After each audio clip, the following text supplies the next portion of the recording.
सर्वोच्च न्यायालय के विशेष अधिकार। तो जो इसके स्पेशल राइट होते हैं ना पल्लवी, यह दो तरह से निकल करके आता है। ठीक, सबसे पहले हमको किसने दिया है स्पेशल राइट? हमारे सुप्रीम कोर्ट को संविधान ने दिया है, और दूसरी बार दिया है किसने? संसद ने कानून बना करके। संसद ने कानून बना करके। ध्यान देना, अब हमको इस चक्कर में नहीं पड़ना है कि संविधान ने कौन दिया है और संसद ने कौन दिया है। जब संसद ने कोई अधिकार दे देता है सुप्रीम कोर्ट को, तो वह भी समझो कि एक संविधान से कहीं ना कहीं आश्रय लेकर के या पावर लेकर के ही वो क्या बढ़ते हैं, जो आगे बढ़ते हैं। जैसे देखिए ना कि हम लोग को बोलने का अधिकार है, तो प्रेस के लिए बोल दिया कि हाँ मौलिक अधिकार है, उसको जोड़ दिया क्या? आर्टिकल 19 से। उसी प्रकार संसद जो भी कानून बना करके अधिकार देती है सुप्रीम कोर्ट को, वह ध्यान रखिएगा उसका जो बैकअप कौन देता है? तो संविधान में जो भी प्रावधान किए हुए होते हैं, जो भी अनुच्छेद होते हैं, वह उनको बैकअप देता है। ठीक, अब देखो, अभी जनरली क्या है कि डिफरेंट टाइप्स ऑफ क्या है कि हमारे पास में क्या है कि विशेषाधिकार है। तो सबसे पहले आप लोग लिखिएगा, मतलब लगभग 5-6 प्रकार के इसके स्पेशल राइट्स होते हैं। उन 5-6 राइट्स में हम कोशिश करेंगे कम से कम मैक्सिमम राइट्स को जान पाए, और जो हम लोग के लिए महत्वपूर्ण भी है। तो सबसे पहले लिखिए आप लोग प्रारंभिक क्षेत्राधिकार। देखो, इसके बाद हम आगे पढ़ेंगे क्या है कि यह सबसे महत्वपूर्ण जो भी हमारे संवैधानिक अधिकार हैं या फिर कानून के अधिकार हैं, इन दोनों को अगर हम कंबाइंड रूप से देखें तो भारत के सुप्रीम कोर्ट के पास में जो प्रारंभिक क्षेत्राधिकार है, वह इसको असीमित शक्ति देता है। असीमित शक्ति का यह मतलब हुआ कि यह अपने न्याय का सर्वोच्च स्तर पर, मतलब सबसे हाईएस्ट लेवल पर क्या करता है? इम्प्लीमेंट करता है। ये समझ लीजिए, है ना। देखिए, तो प्रारंभिक क्षेत्राधिकार का मतलब होता है कि जब संघ का मतलब क्या होता है पल्लवी? यूनियन, यानी भारत सरकार हो गया या फिर केंद्र कह लीजिए। देखिए, जब केंद्र का झगड़ा हो किससे? झगड़ा हो किसी राज्य से। ध्यान रखो, जैसे कि हम लोग अभी पढ़ेंगे फाइनेंस कमीशन, उसके बाद नदी जल विभाग है, भूमि विभाग है। तो बहुत सारे ऐसे मुद्दे हैं हमारे देश में आजादी के बाद से ही जो राज्य और केंद्र के बीच में झगड़ा का कारण बना हुआ है। तो वैसे प्रकार का जब केस होता है ना, झगड़ा मतलब क्या कि केस हुआ, ध्यान रखना, जब यानी केंद्र के और राज्य के बीच में किसी प्रकार का मनमुटाव हो या फिर झगड़ा केस हो, समझौती हो, केस हो, उसको कौन देखता है? उसको सुप्रीम कोर्ट देखता है। तो यह सुप्रीम कोर्ट देखने का जो अधिकार है, यह प्रारंभिक क्षेत्राधिकार के अंतर्गत आता है। अभी ध्यान रखना कि बीपीएससी में क्या करता है, आपको एग्जाम्पल दे देगा कि केंद्र और राज्य के झगड़े का जो निपटारा करता है सुप्रीम कोर्ट, वह किस अधिकार के अंतर्गत आता है। आपको दे देगा प्रारंभिक क्षेत्राधिकार देगा, उसके बाद की अपीलीय क्षेत्राधिकार देगा, उसके बाद परामर्शदाता देगा, बहुत प्रकार के। तो पर इसको समझ लो तोड़ करके, हम इसमें लिखवाएंगे नहीं, बस समझ लो आप लोग, जहाँ जहाँ लगेगा मेन पार्ट आप नोट करते जाना।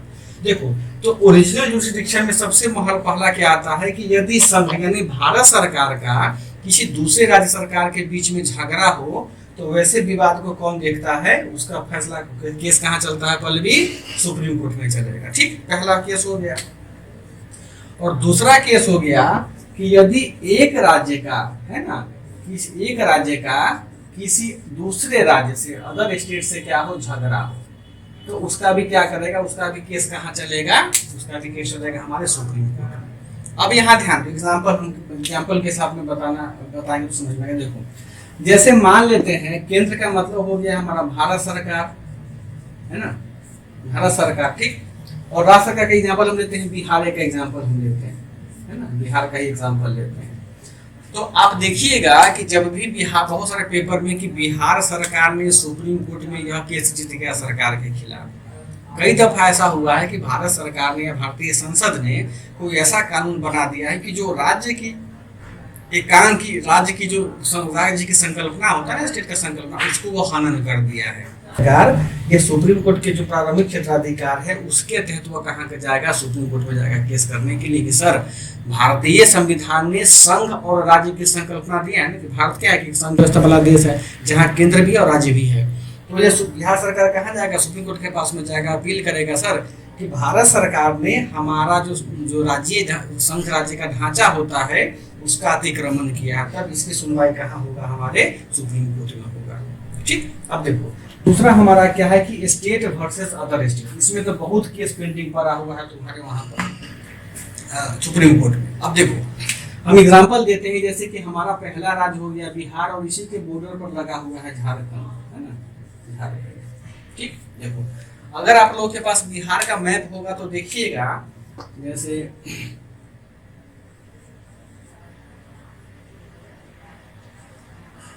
देख रहे हो ना, ये हमारा बिहार हो गया और ये हमारा देखो कि ये हमारा बिहार हो गया, बिहार का मतलब बिहार मान, देखो नहीं दिख रहा है, ये झारखंड हो गया हमारा। अब देखोगी ना मैप, देखोगी बिहार का, तो यह वाला जो एरिया है यानी दक्षिणी बिहार का, जैसे कि आपका कौन सा नालंदा हो गया, नवादा हो गया, राजगीर हो गया, फिर जब तुम औरंगाबाद से लेकर के पूरा बांका तक, मुंगेर तक का क्षेत्र होता है, यहाँ पर देखती हो ना पल्लवी की पठारी भाग सब है ना, पठारी भाग है। अभी 4 दिन पहले पेपर में पढ़ी होगी कि रोहतास का जो पहाड़ है, ये पठार है, कैमूर का पठार, वहां पर बिहार में पोटेशियम का भंडार मिला बहुत बड़ा। पोटेशियम के भंडार का मतलब कि पोटास जो खाद बनता है ना खेती में, तो काफी बिहार को बेनिफिट मिलेगा। अब देखो अब क्या है कि कैमूर के रेंज में मिला पोटास, तो अब झारखंड सरकार उस पर दावा कर रही है कि कैमूर का पठार, जो पठार का अधिकांश हिस्सा वो हमारे क्षेत्र से होकर के जाता है, कि हमको भी हिस्सा चाहिए। जबरदस्ती वाली बात है क्या। फिर देखिए झारखंड में क्या कि हमको पता है कि बिहार में बहुत सारे जो खनिज संसाधन है कहाँ चले गए हैं, झारखंड में है।